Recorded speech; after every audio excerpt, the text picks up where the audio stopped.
Greetings, Andy here again, and just before I start, I went to a concert on Saturday. So today, as I'm recording this, it's Halloween 31st.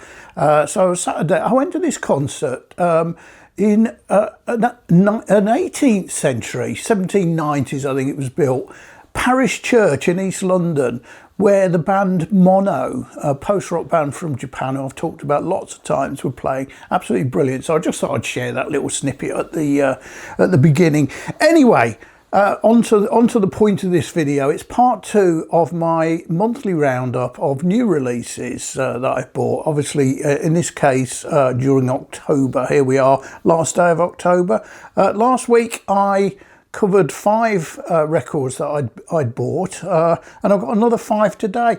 In fact, I've actually got 6, but one only arrived yesterday, and I've sort of half listened to it, so I haven't listened to it enough to to have a view. So I will leave that till November's roundup. So some great finds here, some really, for me anyway, finds, one of which I might say is a bit of an epiphany. I'm going to start with that one, and this is a band I've sort of heard of but don't know, and it's Dread Zone and their album 9. Now, lots of you will be saying, well, I know all about them, they've been around since the early 90s, and indeed they have, but somehow they've sort of passed me by. And I mentioned Epiphany because, I mean, Dread Zone is essentially reggae, it's sort of dub reggae. But I like reggae, but it's not a genre that I particularly buy or listen to that much. And one thing I don't associate reggae with is sophisticated music. You know, it's nice folk-based, nice music. I like it. But the Epiphany this is really sophisticated. I mean, I've seen them described as fusion of sort of post-punk and dub reggae, but on here it goes further than that. It's almost, in some songs, there's almost a fusion of a bit of prog there. Is it prog? Yeah, I know I say that a lot. Well, not really, but it's reggae. But if you get that sort of fusion, there are some songs in there which remind me a little bit of public service broadcasting musically. It's not that there's lots of samples on there. There is the bit, and the last song, which I'll put a little bit of a snippet on. Literally, the last song is called "Last Song." Has a little bit of guitar solo, which is reminiscent in style of Gilmour. No, it doesn't sound like Pink Floyd remotely, but it's just got this feel to it. I was absolutely gobsmacked by this. I was alerted to it, shall we say, by a Facebook friend who collects records, Simon, and I streamed most of it, whizzed through it a bit, and thought, wow, that's amazing. So I bought it, absolutely loving it. So I'm probably going to have to go back and explore some of their previous stuff. This album is called 9. And I believe it is their 9th studio album, but also there are 9 tracks on here. And that's another thing, because they're not short tracks. So these are long form tracks. Again, I don't really associate that with reggae. I tend to think of them as relatively short, sort of 3-4 minutes, as opposed to 10 or something. This is really good. They've been around since the early 90s. They're led by a guy called Greg Dredd, whose actual name I think is Greg Roberts, and was the drummer in Big Audio Dynamite back in the 80s. So, and as I say, they've been around since then. Various changes in lineup. I'm absolutely loving this. So, here's a real find. So for me anyway, and I'm sure lots of you know these people really well, but I don't. And it's Dread Zone and the album 9. As I say, it's a double with 9 tracks spread across 4 sides. So obviously 3 sides have got 2 tracks and one's got 3. and it's very resplendent in what they call berry, which is a sort of pinky, reddy, purpley sort of affair.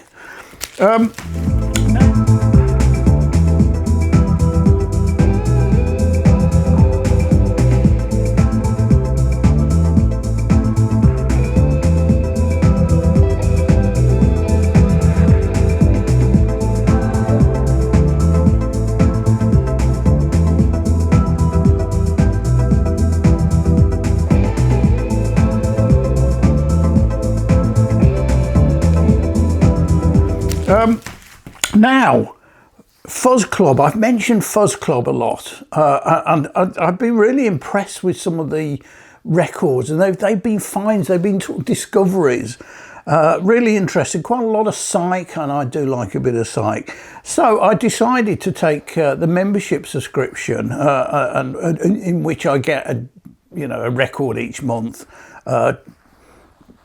random at their choice, and the first lot came today, and not today, sorry, this month, and there were 2 in there, so I don't think that's normal. And the 2 records are from bands I've never heard of, but really liking. The first one, and I've left it in the wrapper because it's got the some of the Fuzz Club ones come with a hype sticker which tells you about it.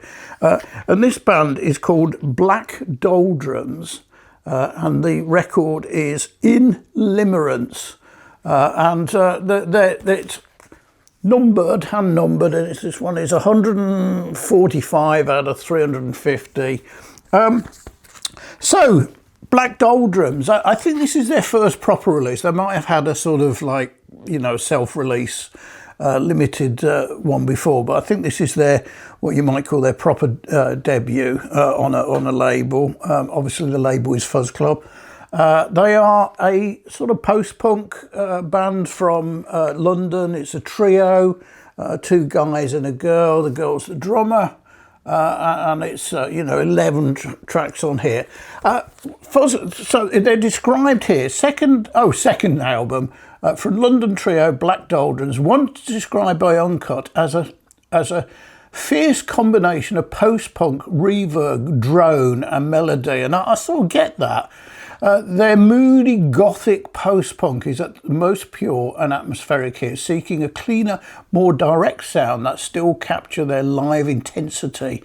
The familiar dark wave influences and walls of noise are delivered with refined focus and contrast against breezy, shimmering goth pop moments. What's not to like about that? And they really remind me of Joy Division. In the vocal style, there's a little bit of Ian Curtis in there. Not a copy. It's just there's something about that sort of, gothy post-punk feel, which does remind me of that. I really like it. The songs are nice. As I say, there are 11 tracks on there, and it's very resplendent. What they call baby pink. It really is baby pink. Somehow, it doesn't quite go with the music, but hey.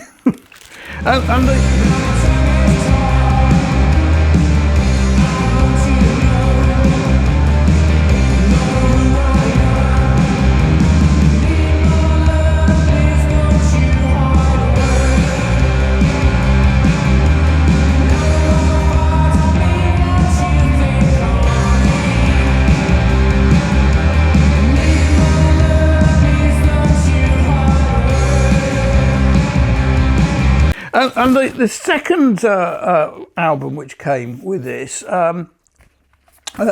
an Australian sort of psych band from Brisbane in Queensland, and the band is called, let's see, on there, Nice Biscuit, and the album is SOS. And it's quite unusual. There's sort of, you see the cartoony figures of the band there. There's 3 guys and 2 girls, and the girls predominantly sort of sing in a sort of harmony. It's quite unusual in a way, because the singing is quite gentle. It's quite, in times it has a pop feel to it. But musically, it's much more varied than that. It's much more. It's not heavy, raucous psych, but there's some definite sort of psych feel to it at times, and there's a sort of juxtaposed with the vocals, which aren't typical of that genre. It's one for first listen. I wasn't sure, to be honest. I wasn't sure about that mix, but I've listened to it 2 or 3 times now, and it actually really works. It's sort of slightly counterintuitive, but there are just 9 tracks on this. It's a single LP, and it is really, really nice, sort of purple and green splodgy affair. And on the other side, it's the same but different. Slightly more green and less purple on that side. Really, Fuzz Club, they're so good. And this one is another hand. You probably can't see that because it's in like silver ink, but 218 out of 350, so very limited editions.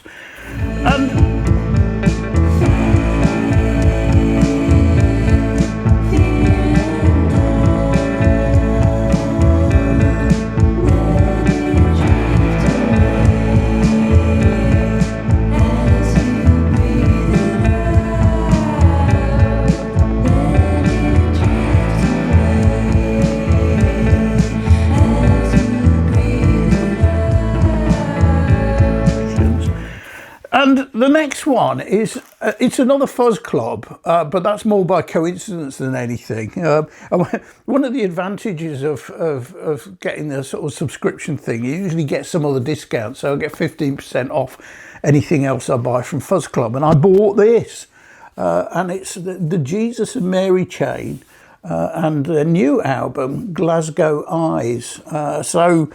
Jesus and Mary Chain, they're a band I have Psycho Candy. I bought it on CD back in the 90s. I sort of like it, but haven't listened to it for yonks, to be honest. And but I sort of read about them producing this album again. I mean, the band defolded back in the 90s, I think, when the 2 brothers from Glasgow areas, Kilbride, I think, fell out back then in the middle of a tour, or even in the middle of a concert, I think, and went their separate ways for years, and have come back together. And now, sort of like, well, let's face it, they're middle-aged now, aren't they? They've buried the hatchet, not in each other, and they're getting on now. And I think this might be their 2nd album since they've sort of properly got back together, though a bit of a gap from the last one. And it is. I don't think it's not as good as Psycho Candy. It's much like it doesn't have the rawness of that. It's much. I wouldn't say it's not gentler, but it's less in your face. It's more sort of reflective, if you like. And there's some interesting. There's a couple, a certain nostalgia in some of them. There are 2 tracks on the opening and the final track on side 2. One's called The Eagles and the Beatles, and that's quite interesting. Because it starts off, and I think this is seriously tongue in cheek. With a riff that is it's not even pretend, but it's like a tongue-in-cheek version of I Love Rock and Roll. The Joan Jett version of it. You can just hear it there, and it's sort of like you feel that it's not serious. And the last track is called Hey Lou Reed, and there are sort of strange elements of the Velvet Underground in there. Not copies, and there's sort of various you might call sort of autobiographical things. Jam Cod, really talks about their breakup from the perspective of one of the brothers, and he's talking about the influence that maybe drugs and alcohol had at the time. It's a really nice album if you like that. It's slightly sort of, I expected it to be slightly more scuzzy, shoegazy than it actually is, but I've only, to be fair, this came quite late. It was sort of something I had when I was looking at a Fuzz Club site. I sort of got it on slightly on a whim. It came last week. I've listened to it a couple of times, but I do need to listen to it a bit more to get a full opinion. There it is. It's a single LP, and there are 12 tracks, I think. Yeah, 12 tracks, 6 on each side, and it's in a sort of semi-transparent blue, sort of mid-dark blue. And finally, there must be an answer to the question I don't know. It's too close to midnight and there has to be no show. Breaking up and then falling down and my heart beats much too slow. Best notify the other brother, there's no place to go. And finally, talking of subscriptions, I mentioned I have a Rough Trade subscription and get a random album each month. And this month's one is again, it's a departure from what I normally buy, because it is out and out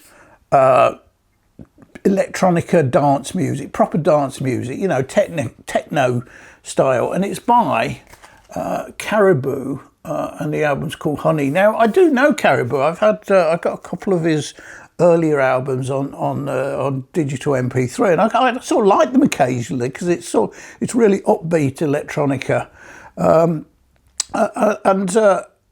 you know. But it's not something I would have ordinarily gone out and bought a vinyl LP for. But I got it and I like it. I'm not sending it back.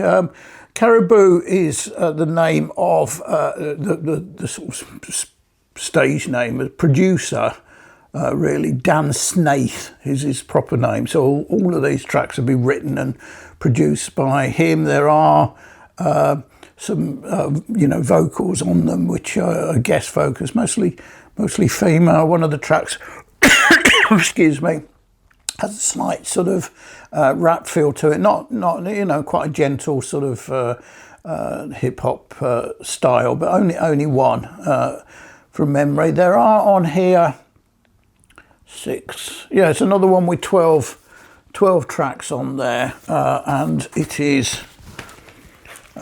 This one's not baby pink. It's sort of like, I don't know what you call it, but it's very, very bright pink, neon pink almost.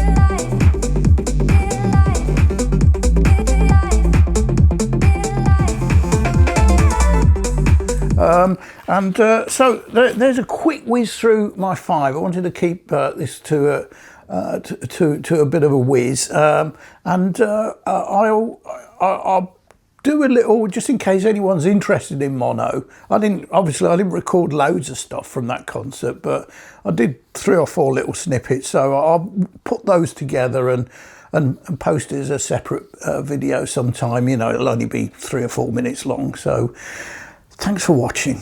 Cheers.